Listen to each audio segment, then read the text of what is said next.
आउने टाइपको क्वेसन चाहिँ लागौँ कस्तो क्वेसन आउने गर्छ आएको थियो भन्ने चाहिँ हामी यहाँ छौँ जस्तै वर्ड एनालोजी भन्ने बित्तिकै शब्द समूह क्वेसन यसरी पनि सोध्छ cup is related to coffee यदि कपको सम्बन्ध कफीसँग हुन्छ भने बाउलको सम्बन्ध केसँग हुन्छ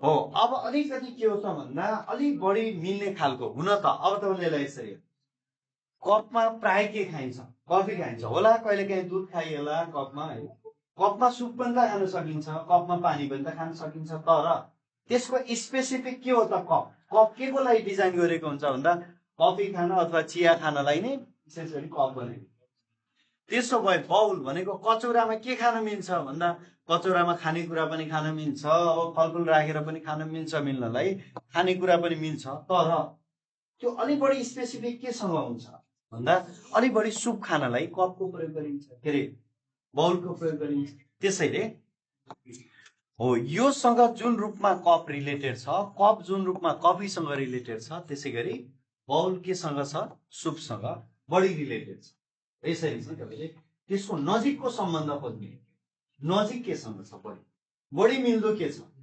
देवखुरी चाहिँ बढी मिल्दो पोखरासँग भयो जस्तै त्यसरी guide is related to direct it is reduce is to कहिलेकाहीँ अलिकति हाम्रै यो वर्डहरूको बारेमा मिनिङ पनि थाहा पाउनुपर्छ क्या यस्तोमा के भन्न खोजेको हो भन्ने कुराको बेसो पाउनुपर्छ थाहा पाउनुपर्छ गाइड गर्ने भनेको के गर्ने हो डिरेक्ट गर्ने निर्देशन दिने गाइड गर्ने भनेको कतैतिरलाई दिशानिर्देश गर्ने काम हो भने रिड्युस गर्ने केसँग सम्बन्धित हुन सक्छ हो रिड्युस गर्ने भनेको पनि घटाउने भनेको रिड्युस गर्दै जाने घटाउँदै जाने भनेको डिक्रिज हो यसको सिनोनिम जस्तो भयो क्या यसले केलाई बुझाउँछ यसले केलाई बुझाउँछ भने त्यही भएर यो मिनिङसँग पनि रिलेटेड छ वर्ड मिनिङसँग पनि कतिपय क्वेसनहरू त्योसँग सम्बन्धित हुन्छ waitress is to restaurant then ल यो जस्तै मिल्ने कुन रूपको तलको अप्सन मिल्छ वेट्रेसको सम्बन्ध रेस्टुरेन्ट जस्तै अब तपाईँलाई 4 वटा अप्सन छ अब कुन चाहिँ अप्सन करेक्ट हुन्छ यस्तै रूप मिल्दो खोज्न पर्यो यससँग रूप मिल्ने खालको option doctor diagnosis actor role author book teacher school हो टिचर स्कुल यसले खोजेको के हो भन्ने कुरा हेर्ने नमिल्दो केही पनि छैन यहाँ अप्सन डक्टरले डायग्नोसिस गर्छ नमिल्दो केही छ छैन एक्टरले रोल प्ले गर्छ नमिल्दो त केही छैन ठिकै छ गलत त केही छैन अथरले बुक लेख्छ लेखकले बुक लेख्छ नमिल्ने केही छैन तर रूप मिलाउनु पर्यो क्या तपाईँले रूप केसँग मिलाउनु पर्यो भन्दा योसँग यसले के भनेको हो भन्दा वेट्रेसले कहाँ काम गर्छ रेस्टुरेन्ट हो कसले भन्ने अगाडि दियो कहाँ भन्ने पछाडि दियो यो रूपको छ यो रूपको छ भने क्वेसनमा तपाईँले अप्सन पनि त्यही रूपको खोज्न पर्छ कसले डक्टरले कहाँ काम गर्छ डायग्नोसिसमा मिल्यो त मिलेन अब बल्ल मिल्यो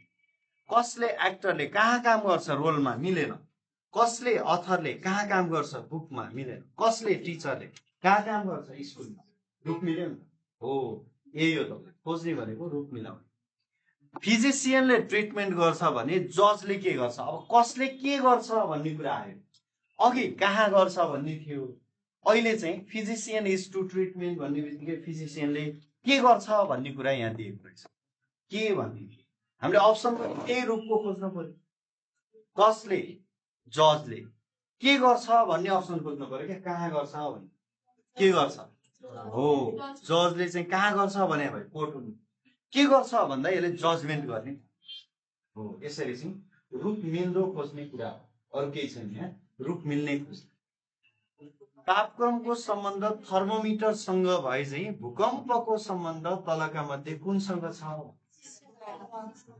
हो अब यहाँ के दिएको हो भन्ने कुरा तापक्रमको सम्बन्ध थर्मोमिटर भन्नुको अर्थ तापक्रमले के मेजर गर्छ के अरे तापक्रम केले मेजर गरिन्छ थर्मोमिटरले मेजर गरिन्छ त्यसो भए भूकम्प केले मेजर गर्छ भन्दा सिस्मोग्राफले मेजर गर्छ नजुकिनु होला रेक्टर स्केल त्यसको के हो युनिट हो रेक्टर स्केल त्यसको कति रेक्टर स्केल आयो भन्ने चाहिँ त्यो मापन गर्ने युनिट भयो केले मापन गर्छ भन्दा सिस्मोग्राफले कति तलमाथि त्यसको ग्राफमा चाहिँ त्यो भूकम्पले कति तलमाथि गयो त्यसको आधारमा यति रेक्टर आएछ भन्नु। त्यसो भए एक क्वेसनलाई मिलाउनुस् त, रेक्टर स्केल आन्सर हुनलाई यहाँ के हुनु पर्छ? आन्सर रेक्टर स्केल हुनलाई थर्मोमिटरको सट्टा के हुनु पर्छ? भन्नुस् त। हो, यहाँ चाहिँ तपाईँको सेल्सियस भइदिएको भयो। तापक्रमको सम्बन्ध सेल्सियससँग भए चाहिँ भूकम्पको सम्बन्ध कुनसँग हुन्छ भन्ने भइदिएको भए आन्सर रेक्टर स्केल हुन्थ्यो। तर अहिले क्वेसनले के भनेको छ भने तापक्रमको सम्बन्ध केसँग भनिदिएको छ? थर्मोमिटर। थर्मोमिटर के हो त? एउटा इन्स्ट्रुमेन्ट हो, एउटा डिभाइस हो जसले तापक्रमलाई मेजर गर्छ। त्यसो भए हामीले के खोज्नु पर्यो भन्दा आन्सरमा भूकम्पलाई केले मेजर गर्छ त्यो चाहिँ हामीले आन्सरबाट खोज्नु पर्यो। त्यो रूपको आन्सर हामीले खोज्नुपर्छ। ल, यसरी जुन रूपमा क्वेसन दिएको हुन्छ त्यही रूपमा नै हामीले क्वेसनको आन्सर खोज्नुपर्छ। समरूपतामा तपाईँले ध्यान दिनुपर्ने कुरा नै के हो त भने त्यही कुरा हो। जस्तै यहाँ 6 नम्बरको क्वेसन छ, डाक्टर इज टु स्टेथोस्कोप, शिल्पकार इज टु वाट। केही शब्दहरूको बारेमा तपाईँलाई नलेज हुनुपर्छ यसको, हैन? वर्ड एनालोजी भन्ने बित्तिकै शब्दसँग सम्बन्धित, भर्बलसँग सम्बन्धित केही क्वेसनहरू आइक्यूमा पनि तपाईँको थोरै नलेजले काम गर्छ कि यो शब्दहरूको बारेमा तपाईँलाई नलेज हुनुपर्छ। जस्तै स्टेथोस्कोप के हो भन्ने कुरा, स्टेथोस्कोप के होला? डाक्टरले जुन घाँटीमा झुन्डाएको हुन्छ त्यसलाई के भनिन्छ? स्टेथोस्कोप। भन्नुको अर्थ के रहेछ भने डाक्टरले केले, हैन, के चिजको प्रयोग गर्छ भन्ने कुरालाई यहाँ दिएको रहेछ। स्टेथोस्कोपको प्रयोग गरेर बिरामीको जाँच। त्यसो भए शिल्पकार भनेको जुन मूर्तिहरू बनाउने मान्छे हुन्छ त्यसलाई शिल्पकार भनिन्छ। उसले के को चिज, कुन चिजको प्रयोगबाट आफ्नो शिल्पी कला देखाउँछ होला? त्यो चाहिँ क्वेसन के होला? चक्कु होला कि अचानो होला कि राबो होला कि कर्नी होला? हो। अब यो विषयमा चाहिँ तपाईँलाई के हुनुपर्छ भन्दा थोरै शब्दको बारेमा नलेज। एकछिन ध्यान दिनु। कहिले काहीँ थाहा छैन भने पनि तपाईँले यसरी जानु पर्यो क्या, त्यो एलिमिनेसन मेथडबाट। जस्तो अचानक त तपाईँले सुनेकै कुरा हो नि त, तपाईँलाई ठ्याक्कै थाहा छैन। ल, शिल्पकारले के प्रयोग गर्छ भन्ने तपाईँलाई ठ्याक्कै थाहा छैन भने पनि तपाईँले कसरी अलिकति सही आन्सरतिर जाने भने अचानक त तपाईँ हामीले देखेकै सुनेकै कुरा हो। अचानक त पक्कै होइन, अचानक त मासु काट्नुको प्रयोग गर्छ, होइन? त्यो मूर्ति बनाउनु त प्रयोग गरिँदैन, यो त हामीलाई थाहा छ। चक्कुको प्रयोग त झन् भएन, चक्कु त अरू काट्नको लागि पो प्रयोग गर्ने हो, मूर्ति बनाउनलाई चक्कुको प्रयोग पक्कै हुँदैन। अब तपाईँ 50-50मा पुग्नुभयो। राबो या कर्नी? त्यो कर्नी भनेको कता कता कता कता सुन्या जस्तो त लाग्यो, कर्नी कर्नी कर्नी।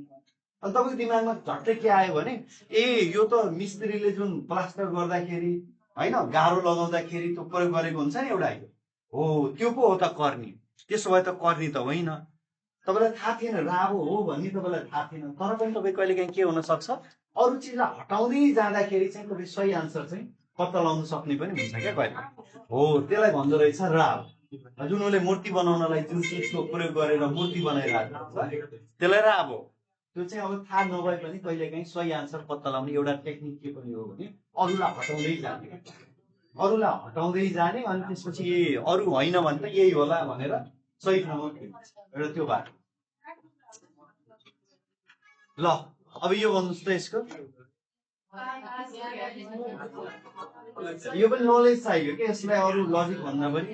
अब यसलाई ह्याङ्गर भन्छ, कतिलाई थाहा थियो भने मिल्छ, थाहा थिएन भने यसो कारलाई पार्क गर्ने ठाउँ ग्यारेज अथवा कारलाई लगेर अड्याएर राख्ने ठाउँलाई ग्यारेज भन्छ। अब यो हवाईजहाजलाई लगेर जहाँ राखिन्छ नि त्यसलाई ह्याङ्गर भन्छ। हवाईजहाजलाई पार्किङ गर्ने ठाउँ, लगेर राख्ने ठाउँ भनेको ह्याङ्गर, यसको नाम ह्याङ्गर। यो चाहिँ थाहै हुनुपर्छ, अरू के हो। टाइपिस्टको टाइपराइटर, ल, टाइपिस्टले टाइपराइटरबाट टाइप गर्छ भने लेखकले के गर्छ भन्दा लेखकले के लेख्छ? पुस्तक लेख्छ। कहाँ लेख्छ? कागजमा लेख्छ। हो, के लेख्छ भन्दा कविता लेख्छ। तर केले लेख्छ भन्ने चाहिएको, केले लेख्छ भन्ने चाहिएको छ। किनकि टाइपिस्टले टाइपराइटरले टाइप गर्छ भने त लेखकले केले लेख्छ भन्ने आन्सर खोज्नु पर्यो। त्यो गाह्रो केही हुँदैन। मैले अघि नै जुन भनेको थिएँ नि सुरुमा, त्यही कुरालाई तपाईँले ध्यान दिनु पर्यो। कुन रूपमा दिएको छ, कुन रूपमा दिएको छ त्यही रूपको आन्सर खोज्नुपर्छ, नभए यसले झुक्क्याउँछ। समयको घडी भए चाहिँ तापक्रमको के हुन्छ? अब सेल्सियस हुन्छ के हुन्छ?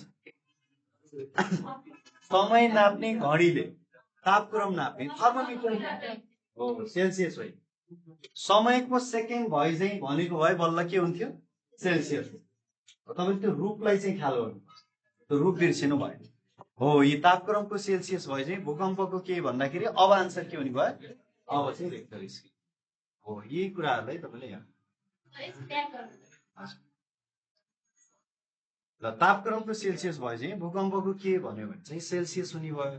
तापक्रमको घडी भए चाहिँ के अरे समयको घडी भए चाहिँ तापक्रम के भन्नु? थर्मोमिटर भयो। यति कुरालाई चाहिँ ल्याउनु यो त तपाईको ग्रुपमा पठाउँला के छैन। ल अब यहाँ अर्को आयो 11 नम्बरको धार्मिक इज टु पापी, नास्तिक इज टु के हुन्छ?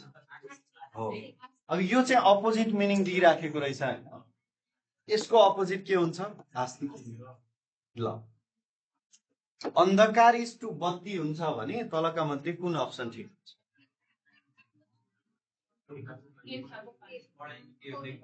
ल सबैलाई सोध्नुहोस् है। पढाइ कक्षा कोठा हैन, पढाइ कक्षा कोठा, थकान व्यायाम, तिर्खा पानी, औषधि रोग, यस्तो छ।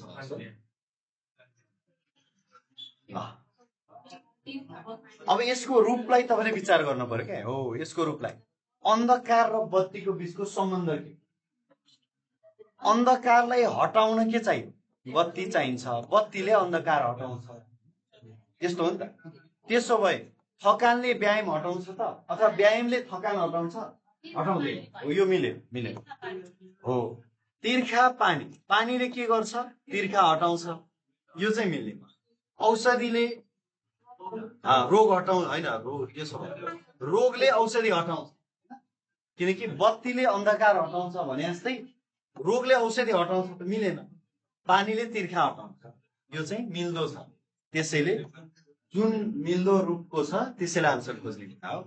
आगोको धुवा जस्तै पानीको के हुन्छ? एक्जाममा आएको क्वेसनहरू थियो यो। आगोको धुवा भनेपछि आगो बालिसकेपछि त्यसको रिजल्ट के हुन्छ? धुवा हुन्छ। त्यसो भए पानीलाई पनि तपाईले उमाल्नु भयो, तताउनु भयो भने के बन्छ त भन्दा बाफ बनेर उठ्छ। हो, त्यही कुरा हो। रेडियोको श्रोता हुन्छ भने टेलिभिजनको के हुन्छ? दर्शक हुन्छ। रिडिङबाट नलेज पाइन्छ भने वर्कबाट के पाइन्छ? वर्कबाट एक्सपिरियन्स। पैसा नपाइन सक्छ हैन, कसैले सित्तैमा पनि काम गर्न सक्छ, तर वर्कबाट एक्सपिरियन्स चाहिँ पाइन्छ। त्यसकारणले नमिल्ने त हुँदैन, काम गरेपछि पैसा नै पाइएला, इन्गेजमेन्ट पनि हुन्छ, मान्छे इन्गेज हुन्छ हैन। अब काम गरेपछि रोजगारी पनि हुन्छ, नमिल्दो केही छैन। तर त्योमा चाहिँ तपाईले अलिकति बेस्ट अप्सन चुज गर्न चाहिँ जान्नु, त्यति मात्रै। ल अब यस्तो आयो, डडडटको सेकेन्ड भए चाहिँ दिनको डडडट। यहाँ दुई ठाउँमा तपाईले भर्न पर्यो क्या, अगाडि के हुन्छ पछाडि के हुन्छ। कहिलेकाहीँ यस्तो पनि आउँछ,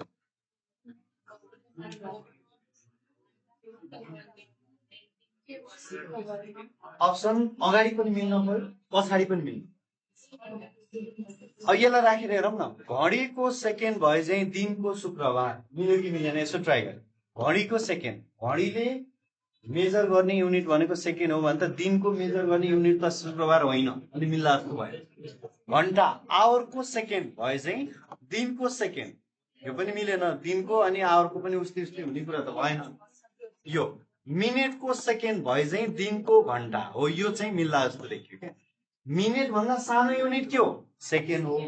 दिन भन्दा सानो युनिट चाहिँ आवर हो, डेज भन्दा सानो आवर हो, अनि आवर भन्दा सानो मिनेट हो, मिनेट भन्दा सानो सेकेन्ड हो। भनेपछि यो चाहिँ मिल्दो छ, अप्सन सी चाहिँ मिल्दो रूपको छ। ल अब कहिलेकाहीँ सोही प्रकृतिको मिल्ने शब्द छान्नुहोस् भनेर भन्छ, अनि तपाईँलाई 3वटा शब्द दिन्छ, एउटा त्योसँग मिल्ने शब्द छान्नुपर्छ। तपाईँले कुन शब्द छान्नु? मुटु, कलेजो अनि मृगौला जस्तै कुन शब्द मिल्छ? फोक्सो के हुन्छ? यी दिज आर इन्टरनल अर्गान, यो चाहिँ भित्री अङ्गहरू हुन् भने यिनीहरूसँग मिल्ने अर्को अङ्ग के हुन सक्छ? फोक्सो यसको आन्सर। सिंह, बाघ, भालु जस्तै चितुवा। कक्षा कोठा इज टु विद्यालय इज टु विद्यार्थी जस्तै एबीसीडी मध्येको कुन अप्सन ठिक छ?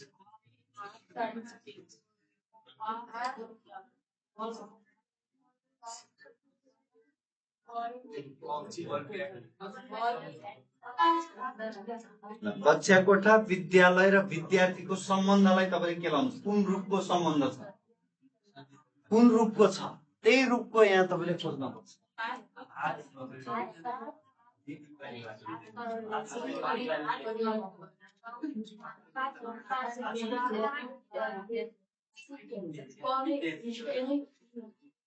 सर हेर्दा नमिल्ने त केही छैन भाइ दिदी परिवारका मान्छे हुन् बल र ब्याट पिचमा बल ब्याट खेलिन्छ हात र औँला शरीरमा हुन्छ रुख जरा पात यो रुखका पात र जरा अङ्ग हुन् भन्ने जम्मै मिल्दो मिल्दो छ तर कुन रूपको छ त यो त्यसलाई चाहिँ ख्याल गर्नु पर्यो यो कुन रूपको छ हो यो चाहिँ बरु अलि मिल्दो छ जस्तै यो के छ भने कक्षा कोठा हुन्छ कहाँ हुन्छ विद्यालयमा हुन्छ अनि कक्षा कोठा भित्र के हुन्छन् विद्यार्थी यो टाइपको छ अथवा विद्यालय भित्र कक्षा कोठा भित्र विद्यार्थी यस्तो टाइपको छ के त्यसो भए ब्याट भित्र बल भित्र पिच मिल्छ त मिल्दैन हो तपाईले यसरी हेर्नुपर्छ पहिला यसको सम्बन्धलाई एकदमै क्लियर गरेपछि बल्ल आउँछ परिवार भित्र दिदी भित्र भाइ मिलेन शरीर भित्र हातहरू हुन्छन् हातमा फेरि के हुन्छ औलाहरू यो चाहिँ बरु त्योसँग मिल्दो छ के रुख भित्र पात भित्र जरा मिल्दैन त्यसकारण पहिला यसको रूप पत्ता लगाउनु पर्छ क्या कुन रूपको छ भन्ने कुरा तपाईले थाहा नपाएसम्म सबै मिल्दो जुल्दो जस्तो लाग्छ त्यसैले दिएको कुरालाई तपाईले पहिला स्पष्ट हुनु त्यति मांसाहारी बाघ र ब्वासो